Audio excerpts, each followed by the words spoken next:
قائد اعظم سے کہا چلو پاکستان آؤ, ڈیوٹی کرنی ہے. قائد اعظم کو راضی کیا, تیار کیا, لے کر پاکستان آئے. قوم تیار کی. قوم نے علامہ اقبال سے کہا کہ آپ ہمارے لیڈر بن جائیے. ظاہر ہے جب اقبال اتنا بڑا مقام ہے, تو اقبال نے ان سے یہ کہا کہ میرا ٹائم پورا ہو چکا ہے, اب تم قائد اعظم کے لیے دعا کرو, یہ کام اللہ ان سے لے گا.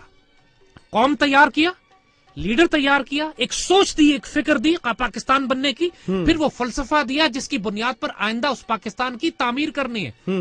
پھر افغانستان گئے, افغانستان کے بادشاہوں سے ملاقات کی اور پاکستان آنے والے پاکستان کی فورن پالیسی مرتب کی. یعنی یہ بھی کمال دیکھیں. کیا بات ہے, کیا بات ہے. یعنی اللہ کے بندے کو اتنا یقین تھا پاکستان کے بننے کا کہ افغانستان کے بادشاہوں سے جا کے کہہ دیا کہ ہندوستان میں اس خطے میں ایک ریاست بننے والی ہے, ان کے لیے مسئلے نہ کھڑے کرنا. اس بات کے میں نہیں شاہد ہیں, ہم گواہ ہیں. 1992 میں کابل گیا تھا. اچھا. اور میری ملاقات وہاں پہ ایک 92 ایئرز اولڈ بوڑھے افغان سے ہوئی تھی جو 1932 میں علامہ اقبال کی محفلیں اٹینڈ کر چکے تھے, جو انہوں نے بادشاہ نادر شاہ کے ساتھ, ظاہر شاہ اور ان لوگوں کے ساتھ محفلیں اٹینڈ کی تھی. وہاں اقبال نے یہ بات کہی تھی ان کو کہ ہم ہندوستان میں ایک الگ مسلم ریاست بنانے جا رہے ہیں جس کی سرحدیں افغانستان سے ملیں گی. اور اس سے اندازہ کیجئے کہ اقبال کو اتنی عزت تھی افغانستان میں کہ آج بھی آپ مزار اقبال پہ چلے جائیے, جو کتبہ لگا ہوا ہے مزار اقبال پہ, جو پتھر لگا ہوا ہے جس پہ لکھا ہوا ہے کہ اقبال یہاں پر دفن ہے, وہ اس کتبے کے پیچھے لکھا ہوا ہے کہ افغانستان کے بادشاہ نادر شاہ کا بھیجا ہوا ہے. ارے واہ, کیا بات ہے. جائیں دیکھ لیں, یہ ہمارے بچوں کو پتہ ہی نہیں ہے یہ بات. یہ اقبال کا روحانی تعلق تھا افغانستان کے حکمرانوں کے ساتھ, یعنی فورن پالیسی تک بنا گئے پاکستان کی. اور آپ نوٹ کریں گے کہ افغانستان کے بادشاہوں نے اقبال کی بات سنی نہیں. بعد میں پاکستان بننے کے بعد سب سے زیادہ مشکل پاکستان کو آج تک افغانستان سے ہی کھڑی ہوئی. جی بالکل. اور بادشاہ ظاہر شاہ وغیرہ اب روتے ہیں, یعنی مرنے, اب تو مر گیا بیچارہ, اللہ اس حال پہ رحم کرے. مرنے سے پہلے اس نے یہ بات کہی پاکستان سے جو ڈیلیگیشن چندے گئے تھے کہ ہم نے بہت بڑی غلطی کی کہ ہم ساری عمر پاکستان کی مخالفت کرتے رہے, کاش کہ ہم بات مان لیتے اس وقت. تو اقبال نے صرف لیڈر تیار نہیں کیا. لوگوں نے پوچھا کہ آپ قائد اعظم کو کیوں سلیکٹ کرتے ہیں, انہوں نے کہا ہی از انکرپٹیبل, انپرچیزیبل, نہ وہ کرپٹ ہوگا نہ کوئی اس کو خرید سکتا ہے. اور یہ دنیا نے گواہی دی کہ نہ انگریز خرید سکا, نہ اس کو خوف میں مبتلا کوئی کر سکا, نہ ہندو بنیا خرید سکا. قائد اعظم نے امت رسول کے ساتھ خیانت نہیں کی, اور ماشاءاللہ وہ کچھ کیا. اور اقبال نے دیکھیے لفظ اپنے کلام میں خلافت کا لفظ استعمال کیا ہے. قائد اعظم کے آخری الفاظ تھے یہ, اور ان کے ڈاکٹروں نے یہ بات رپورٹ کی ہے. ڈاکٹر اسرار صاحب کا پورا لیکچر اس کا یوٹیوب کے اوپر موجود ہے, جس میں ڈاکٹر صاحب نے کہا ہے, اور کتابوں میں یہ بات لکھی گئی ہے کہ قائد اعظم نے اپنے ڈاکٹروں سے یہ بات کہی تھی کہ میرا ایمان ہے کہ یہ پاکستان نہ بنتا اگر اس میں فیضان نبوی شامل نہ ہوتا. اور اب یہ پاکستان کی آئندہ آنے والی نسلوں کی ذمہ داری ہے کہ اس پاکستان کی تعمیر خلافت راشدہ کی بنیاد پر کریں.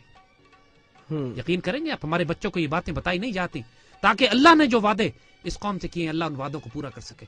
قائد اعظم بھی خلافت راشدہ کا نظام چاہتے تھے. یہاں آخری تقریر جو پاکستان میں کی قائد اعظم نے, اسٹیٹ بینک 1948 میں اسٹیٹ بینک کا افتتاح ہو رہا تھا کراچی میں, بالکل قائد اعظم کی وہ آخری تقریر اٹھا کے دیکھ لیجئے, جس میں 1948 میں قائد اعظم کہتے ہیں کہ مغرب کے اکنامک سسٹم نے, یعنی سود اور ربا کا جو اکنامک سسٹم ہے, اس نے انسانیت کو تباہی کے دہانے پر کھڑا کر دیا ہے, اور کوئی معجزہ ہی انسانیت کو اب اس تباہی سے بچا سکتا ہے. اسٹیٹ بینک کی ذمہ داری یہ ہوگی کہ پاکستان میں قرآن و سنت کی بنیاد پر ایک معاشی نظام قائم کرے تاکہ وہ فلاحی ریاست بن سکے جس کے لیے ہم نے یہ قائد اعظم کی تقریر ہے اسٹیٹ بینک کے افتتاح کے موقع پر. آخری تقریر قائد اعظم کی اٹھا کے دیکھ لیں. یعنی کہ آج کا جو ان کے تمام ان کے ویژن کو ڈسٹارٹ کیا جا رہا ہے, اس کو بنا کے اس میں تحریف کر کے جو جس طرح سے پیش کیا جا رہا ہے, اتنا بڑا جھوٹ قائد اعظم پہ بولا جو ہے جاتا وہ ہے, بہتان اتنا جو بڑا ان کے اوپر بہتان باندھا جاتا ہے فقیر درویش کے اوپر, ہمارے قائد اعظم کے اوپر, کہ جو اللہ کے رسول کے سیکولر تھے اور نعوذ باللہ پاکستان میں سیکولر ریاست بنانا چاہتے تھے. ان سے پوچھو کہ آخری تقریر جو اسٹیٹ بینک کے موقع پہ کوئی شخص کر رہا ہو, یعنی آج جمہوریت کی بات آپ کرتے ہیں. یعنی دیکھیے ایک بات میں آپ کو بتاؤں مسعود, یہ 2-4 باتیں بڑی اہم ہیں, بہت سمجھنے والی باتیں. قائد اعظم کے سب سے قریبی 2 ساتھی تھے, ایک سردار عبدالرب نشتر, دوسرا لیاقت علی خان. صحیح. دونوں میں سے کوئی بھی مولوی نہیں تھا, دونوں ینگ پڑھے لکھے ماڈرن اسلامسٹ تھے, دونوں ینگ مسلمانوں کے جدید لیڈرز تھے. پاکستان بننے کے بعد قائد اعظم نے پہلا کام یہ کیا کہ کشمیر میں جہاد شروع کروایا. مجاہدین بھیجے ساؤتھ وزیرستان سے منگوا کے. کشمیر کو آزاد فوجیں تو تھی نہیں ہمارے پاس میں, کشمیر کا جہاد قائد اعظم کا شروع کیا ہوا ہے. اچھا. قائد اعظم زندگی اس وقت پاکستان میں جہاں پہ کھانے کو نہیں تھا ہمارے پاس, 1.5 سال قائد اعظم نے, جب تک کہ انتقال نہیں ہو گیا, قائد اعظم نے کشمیر میں جہاد نہیں رکوایا. 100 لوگوں نے کہا کہ جہاد روک دیجئے, کشمیر میں پیسے نہیں ہے ہمارے پاس سنبھالنے کے لیے. قائد اعظم نے کہا کشمیر ہماری شہرگ ہے, اس کو آزاد کرا کے دم لیں گے.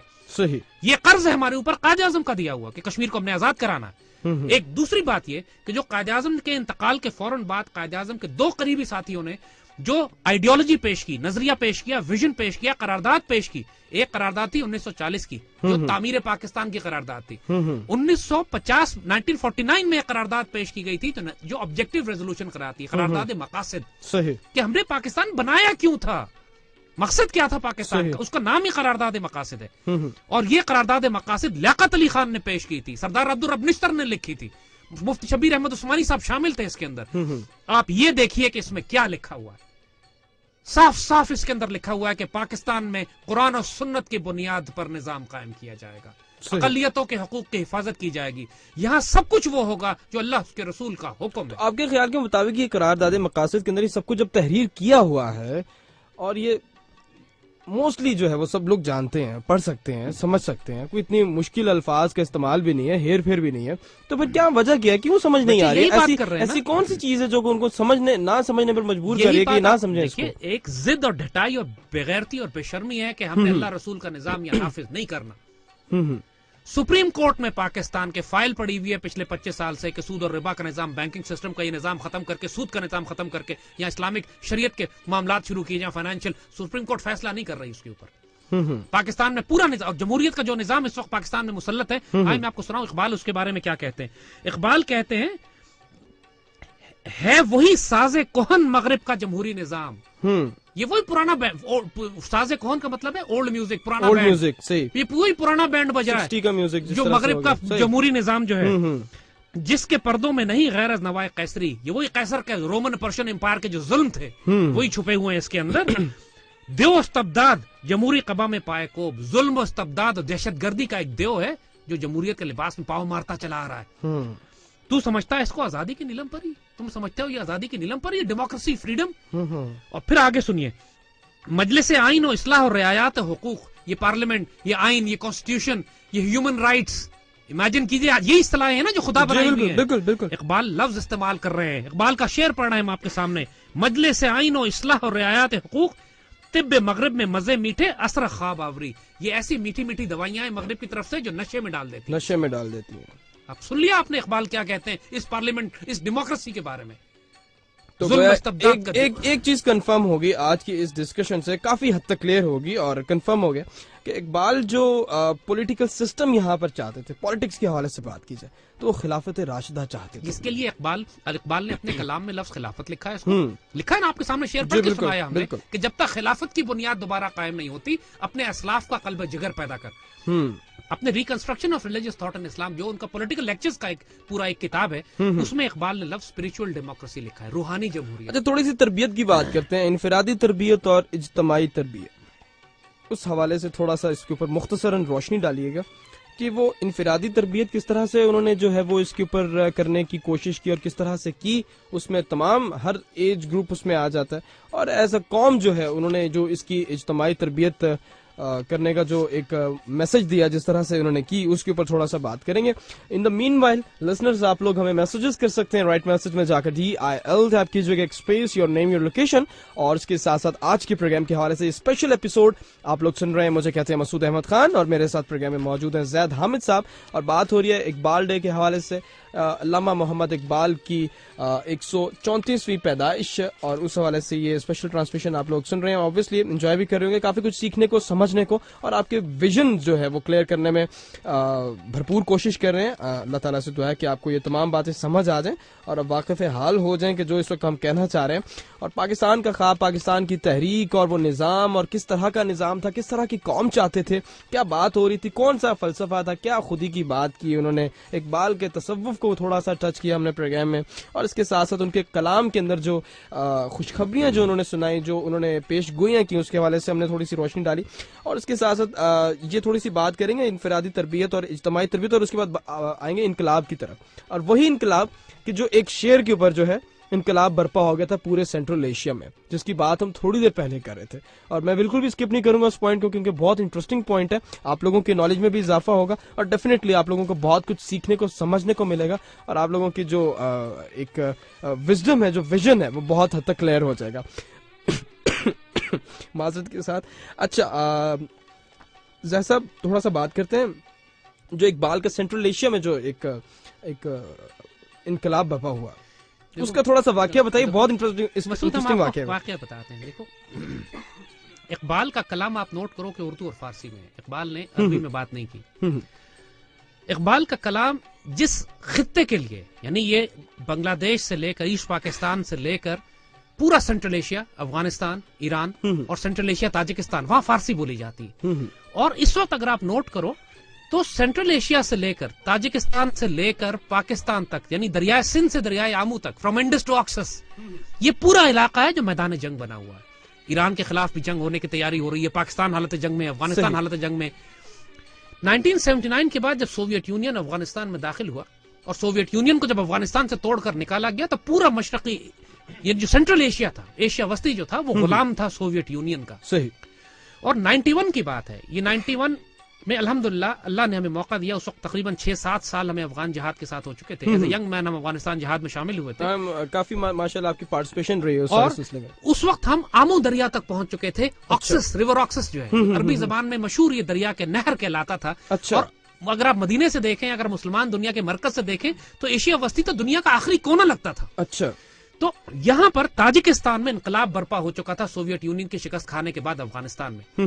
اور علامہ اقبال کے ایک شعر نے پورے ایشیا وسطی میں آگ لگائی ہوئی تھی, جو خاص طور پہ فارسی بولنے والی دنیا میں. اور حکومت ٹاپل ہو گئی, حکومت کا تختہ الٹ گیا کہ لاکھوں لوگ تاجکستان میں سڑک پر نکل کر ایک شعر پڑھتے تھے اقبال کا ایک آواز سے کہ معمار حرم باز بتعمیر جہان خیز, از خواب گرا خواب گرا خواب گرا خیز. جس نے حرم کی تعمیر کی تھی, جس نے خانہ کعبہ کی تعمیر کی تھی, اٹھو اب زمانے کی تعمیر کرو دوبارہ, اپنی گہری نیند سے اٹھو, گہری نیند سے اٹھو, گہری نیند سے اٹھو. کیا بات ہے. اور یہی شعر ایرانی انقلاب کا باعث بنتا ہے. 1979 میں جب ایرانی انقلاب آتے ہیں, پورا کلام اقبال استعمال کرتے ہیں. ایران کی جو سیاسی اور جو انقلابی قیادت ہے, وہ اقبال کا کلام استعمال کرتے ہیں انقلاب برپا کرنے کے لیے. ایران میں ہم گئے تو ایرانی ہم سے یہ کہتے ہیں کہ آپ لوگ اقبال لاہوری کی قدر نہیں کرتے. وہ اقبال کو اقبال لاہوری کہتے ہیں. آپ ان کی قدر نہیں کرتے. کہتے ہم نے تو انقلاب ہی برپا کیا اپنا اقبال لاہوری کے فارسی کلام سے. کیا بات ہے, خوبصورت. اب آپ یہ دیکھیے کہ کم از کم آج کے دور میں لوگ کہتے ہیں اقبال ریلیونٹ نہیں ہے. ارے بابا, ایرانی انقلاب, تاجکستان کا انقلاب, افغانستان کا انقلاب اقبال برپا کر چکے ہیں. آج کا جو ابھی جو کرنٹ سینیریو چل رہا ہے, جو پولیٹیکل سسٹم چل رہا ہے, ٹھیک, اس میں آپ سمجھتے ہیں کہ اقبال زندہ ہو سکتے ہیں؟ دیکھیے اقبال کیسے ہو سکتے ہیں, اگر ہو سکتے ہیں, اگر یہ پاسبلٹی ہے, اقبال اور آپ کے خیال کے مطابق کتنا وقت درکار ہو سکتا ہے؟ مسعود, اقبال زندہ ہیں, ان کو نافذ کرنا ہے. اقبال کبھی مردہ نہیں ہو سکتے. اقبال, ایک بات دیکھیے نا, جب آپ نے آبجیکٹو ریزولوشن کی بات کی, آبجیکٹو ریزولوشن ہمارے اقبال کی آئیڈیالوجی پہ بلڈ ہوا ہے. صحیح. اور اب پاکستان کے آئین کا حصہ ہے. صحیح. آپ کو صرف نافذ کرنا ہے. یہ جو منافقت آپ کو نظر آ رہی ہے اپنے سیاسی نظام میں, اپنے جوڈیشل سسٹم میں, وہ اس لیے ہے کہ آپ نے قرارداد مقاصد تو لکھ دی کہ قرآن و سنت کے خلاف ہم کوئی کام نہیں کرنے دیں گے اور پاکستان کو ہم اس ماڈل پہ تیار کریں گے جو اللہ اس کے رسول کا حکم ہے. یہی اقبال کا کلام ہے نا, اس کو نافذ نہیں کر رہے. آپ نے اقبال کے کلام میں یہ لکھا ہوا تھا کہ جو مرد مومن جو مسلم جن کو حکومتیں دی جائیں گی وہ نگاہ بلند ہوں گے, سخن دل نواز ہوں گے, جاں پرسوز ہوں گے. آپ نے اس کے لیے آرٹیکل 62 اور 63 بنا دیا پاکستان کے آئین میں, جس میں لکھا ہوا ہے کہ اللہ کے بندے, ولی, درویش اور نیک لوگ اس طرح حکمران بن سکتے ہیں. صحیح. آپ نے لکھ تو دیا ہے سب کچھ, نافذ نہیں کرتے. نافذ نہیں کرتے. اقبال زندہ ہیں, ہمارے آئین میں موجود ہے. صحیح. جی لسنرز, ایک دفعہ پھر خوش آمدید کہتا ہوں آپ کے پروگرام میں. امید کرتا ہوں اور یقین رکھتا ہوں کہ آپ لوگ انجوائے کر رہے ہوں گے پروگرام, اور بہت کچھ سیکھنے کو, سمجھنے کو آپ لوگوں کو مل رہا ہوگا. پروگرام میں آپ لوگوں کے میسیجز جناب 2030 پر رائٹ میسج میں جا کے DIL یعنی کہ دل لکھیے گا اور دل سے بھیجیے گا اور اپنے دل کی بات ضرور تحریر کیجیے گا. زید حامد صاحب آج ہمارے ساتھ پروگرام میں موجود ہیں. بات ہو رہی ہے اقبال کے حوالے سے. اقبال صاحب کی فکری سوچ اور ان کی جو ایک محنت تھی, ان کا جو فلسفہ تھا, ان کی جو ڈائمینشن تھی, ڈفرنٹ ڈائمینشن تھی, ان میں بہت ساری ڈائمینشنز آ جاتی ہیں. جس طرح سے انہوں نے انقلاب کی بات کی, جس طرح سے انہوں نے تحریکوں میں اس طرح سے پارٹیسپیٹ نہیں کیا جس طرح سے آج آپ لوگ جلسے جلوس دیکھ رہے ہوتے, لیکن ان کے چند اشعار ہی کافی ہوتے تھے دلوں کو بھڑکا دینے کے لیے. اس حوالے سے بات کریں. اچھا, بات کرتے ہیں, آپ ابھی تھوڑی دیر پہلے ایسا بات کر رہے تھے کہ آج کل کے نوجوان, آج کل کا جو یہ سسٹم ہے, اس میں اقبال موجود تو ہے, ہمیں اقبال صاحب موجود تو ہیں, ان کا ویژن بھی موجود ہے, لیکن اس کو امپلیمنٹ کرنا ہے. کیسے امپلیمنٹ کرنا ہے اور کس طرح سے امپلیمنٹ کریں گے کہ جبکہ ہارڈلی کسی کو جو ہے اقبال کا شعر کوئی یاد ہو, اور اگر یاد ہے تو اس کا مطلب پتہ نہیں ہے, ٹھیک طرح سے پروناؤنس نہیں کر سکتے ہیں.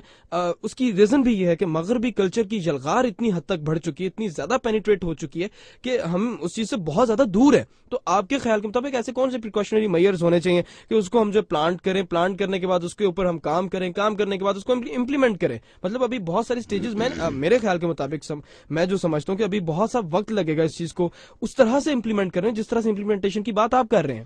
دیکھو مسعود, ایک بات ہم نے آپ کو کہی تھی کہ اللہ تعالیٰ کا اپنا ایک نظام ہوتا ہے. اگر یہ قوم توبہ نہیں کرے گی, اللہ اس کے اوپر آزمائش مسلط کرے گا اور مجبور کرے گا اس قوم کو کہ اللہ اس کے رسول کی طرف پلٹ کر واپس آئے. خونے 100,000 انجم سے ہوتی ہے سحر پیدا. عثمانیوں پہ کوہ غم ٹوٹا تو کیا غم ہے, بال نے کہا ہی نا بات. صحیح. تو اگر یہ قوم توبہ نہیں کر رہی ہے, آپ دیکھ لیں قوم آزمائش میں ہے یا نہیں ہے.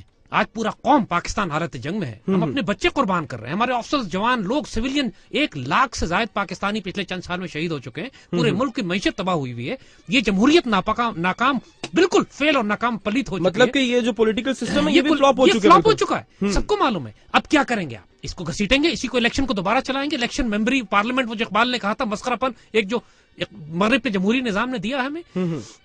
دیکھیے اقبال کا معاملہ یہ ہے کہ اقبال فیصلہ کرواتے ہیں آپ سے کہ میں بغیرتوں اور بے شرموں کے لیے نہیں ہوں, یا بندہ خدا بن یا بندہ زمانہ. یہ فیصلہ کر لو کہ میں اللہ کا بندہ ہوں, میں نے اللہ کے دین کو نافذ کرنا ہے. پھر کیونکہ یہ جو اللہ کا بندہ, اقبال کا کلام بغیرتوں کے لیے ہے ہی نہیں, یاد رکھ لو. وہ شیروں دلیروں کے لیے, بندہ مومن کے لیے ہے. اس کے لیے ہے جو نگاہ بلند سخن دل نواز ہو, جاں پر سوز ہو, نرم دم گفتگو ہو, گرم دم جستجو ہو, جس ہو نگاہ مرد مومن سے جس کی تقدیریں بدلتی ہوں, جو وسعت افلاق میں تکبیر مسلسل دیتا ہو. اور وہی بات کہ جو بندہ خدا ہو. صحیح. تو بات یہ ہے کہ جب ایک فرد بھی, اقبال کوئی لاکھوں کی فوج تو نہیں تھی نا, اقبال مغرب سے پڑھ کر آئے تھے, انگریزی زبان پڑھی ہوئی تھی, پی ایچ ڈی کیا تھا, مغرب کے نظام نے ان کو تیار کیا یہ سمجھ کے کہ شاید یہ ان کے کام کے ہوں گے. لیکن اللہ تعالیٰ کا وہ بندہ جس کی خود ہی بیدار تھی, اس کی غیرت بیدار تھی, جو یہ فیصلہ کر چکا تھا کہ میں بغیرتی اور ذلت کی زندگی نہیں گزاروں گا, اپنی قوم کو بھی زندہ کروں گا, اس ایک فرد نے جب پوری قوم کی تقدیر نسلوں تک تبدیل کر دی, تو آج کا نوجوان کیوں اپنے آپ کو یہ سمجھتا ہے کہ اللہ تعالیٰ اس سے یہ ڈیوٹی نہیں لے سکتا؟ ہر فرد ملت کے مقدر کا ستارہ, ہر فرد کو یہ سمجھنا ہے کہ یہ ڈیوٹی میری ہے. سب سے پہلے اقبال کو پڑھیں, اپنی ذات پہ نافذ کریں. اس کے لیے اردو زبان سیکھنی پڑے گی. ہمارے تعلیمی نظام نے جو سب سے بڑا ظلم کیا ہے, اردو زبان گما کے رکھتی ہے. آپ 100% بچوں کو اٹھا کے دیکھ لیں, ان سے کہیں اپنا نام لکھو, سب اپنا نام انگریزی میں لکھیں گے, کوئی اپنا نام اردو میں نہیں لکھتا. صحیح. وہ اس وجہ سے کہ اردو میں وہ کمفرٹیبلی فیل نہیں کرتے. ہمارا میڈیا اٹھا کے دیکھ لیجئے, اس نے اردو زبان کو تباہ برباد کر کے رکھ دیا.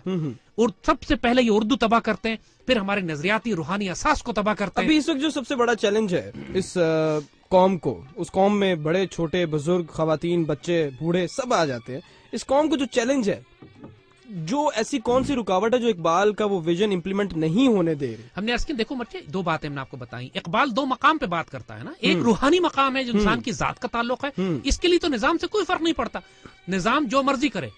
آپ کو تو اپنے رب سے وہ تعلق, اللہ کے رسول سے وہ تعلق آپ اپنے وجود میں قائم کر سکتے ہو نا, یہ پہلا سٹیپ ہے. صحیح. جب دہر میں عشق محمد سے اجالا کر دے کی بات ہے, اقبال جب کہتے ہیں کہ ہر پست کو ہر قوت عشق سے ہر پست کو بالا کر دے, دہر میں عشق محمد سے اجالا کر دے, یہ آپ کے ذاتی تربیت کا معاملہ ہے. اللہ کے رسول سے تعلق انفرادی طور پر یہاں پر تربیت کی بات کی, انفرادی تربیت. اور اس کے بعد جو دوسرا فیز ہے انقلاب لانے کا, وہی شخص انقلاب لا سکتا ہے جو اپنی ذات میں اللہ کے رسول سے ایسا تعلق رکھتا ہو, ایسا ادب اور عشق اور محبت رکھتا ہو کہ خدا پھر اس سے خود پوچھے بتا تیری رضا کیا ہے. اس سیکوینس کو نہیں توڑنا.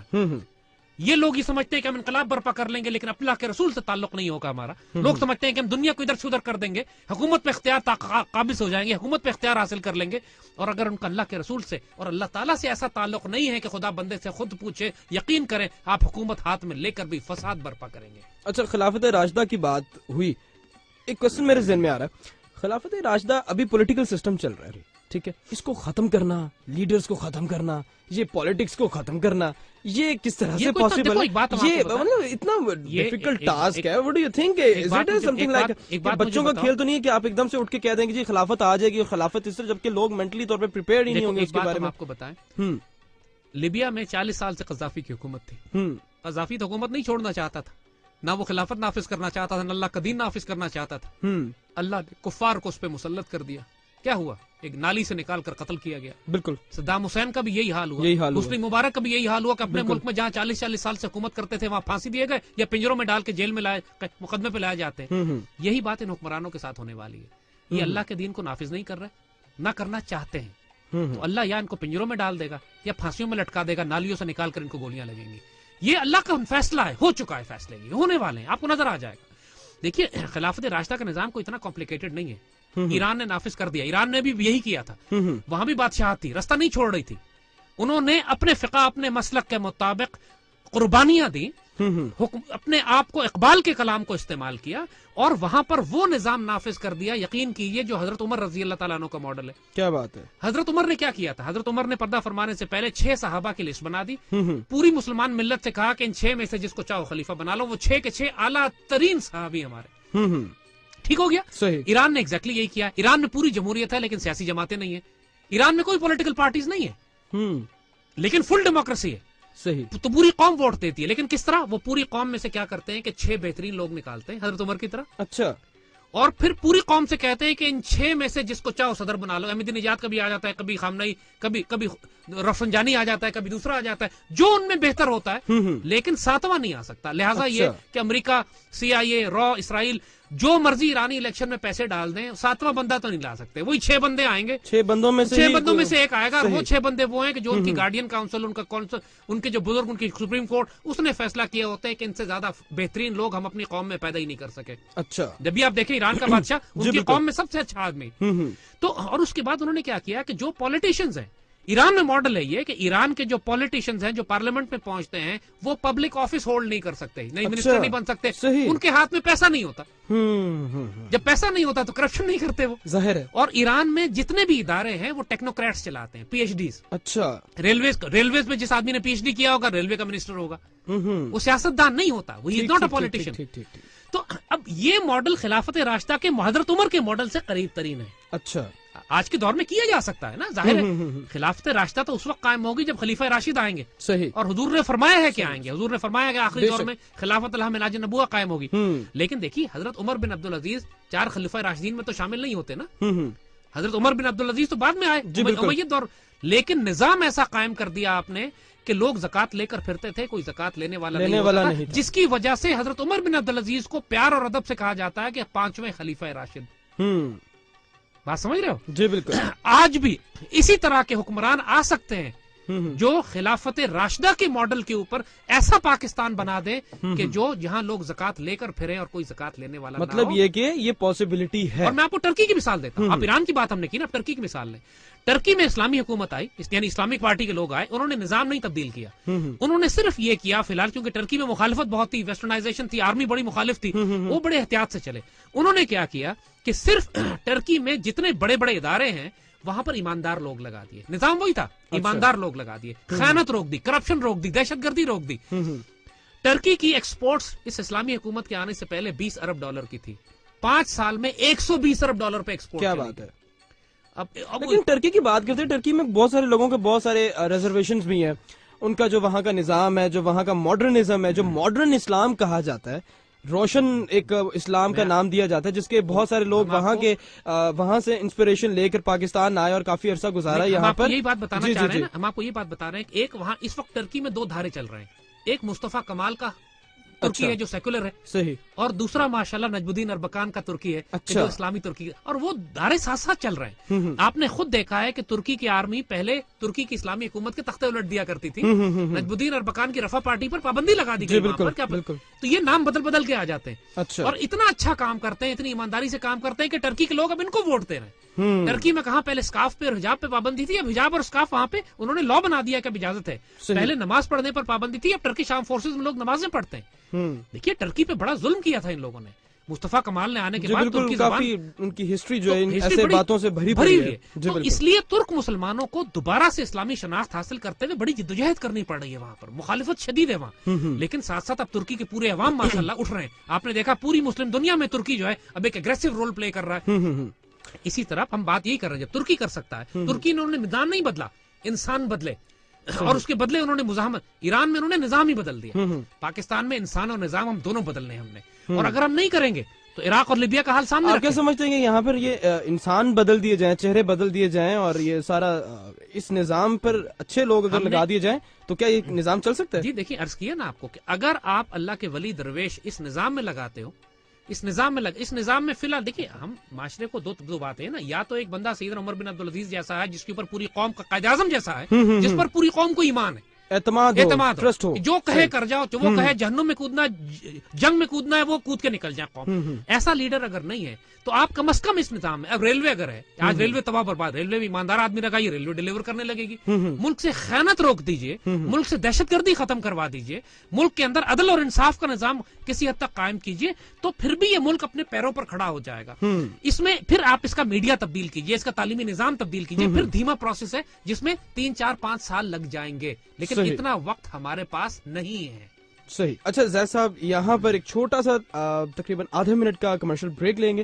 اس طرح سے ایک دفعہ پر خوش آمدید، 11:48 ہوئے چاہتے ہیں، مجھے کہتے ہیں مسعود احمد خان، اور پروگرام آپ لوگ سن رہے ہیں اقبال ڈے کے حوالے سے اسپیشل ٹرانسمیشن۔ ایک بہت زبردست سی گپ شپ اور ڈسکشن چل رہی ہے جناب، بہت خوبصورت انداز کے ساتھ آپ لوگ پروگرام میں پارٹیسپیٹ بھی کر سکتے ہیں۔ رائٹ میسج میں جا کر DIL ٹائپ کیجیے گا اور ایک space, your name, your location, اور اس کے ساتھ ساتھ آج کے پروگرام کے حوالے سے بات ہوگی 2030 پر، یاد رکھیے گا اس میسج کو آپ بھیج سکتے ہیں۔ زید صاحب، بات ہو رہی تھی محرکات کی، اور وہ محرکات جو ہے ٹرکی کی بات پہ ابھی ہم نے جو ہے وائنڈ اپ لیا، اور اوور آل جو ہے تقریباً ہمارے پاس 10 منٹ قریباً رہ گئے۔